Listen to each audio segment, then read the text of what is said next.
Le fantôme de l'Opéra Garnier.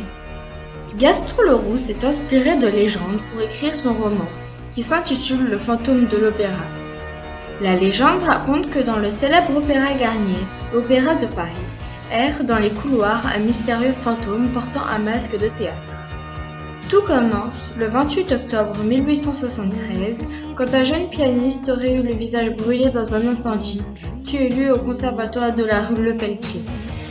Sa fiancée, une ballerine de l'Opéra Garnier, y aurait alors perdu la vie.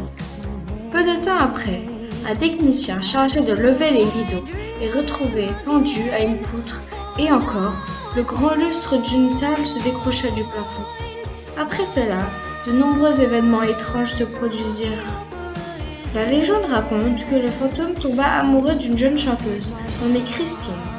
Ce soir-là, le fantôme alla voir le directeur de l'opéra et lui dit que s'il ne laissait pas Christine chanter ce soir, un grand malheur arrivera.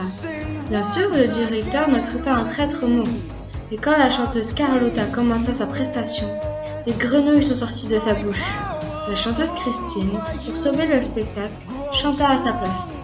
Après cela, Christine s'était attribuée la loge numéro 5. Aujourd'hui encore sont présentées des comédies musicales racontant cette célèbre histoire.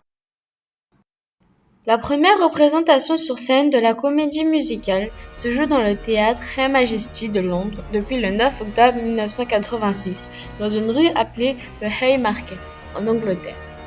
Ce théâtre a une particularité car dans ses représentations, la scène change de décor à chaque instant, comme dans un tournage d'un film.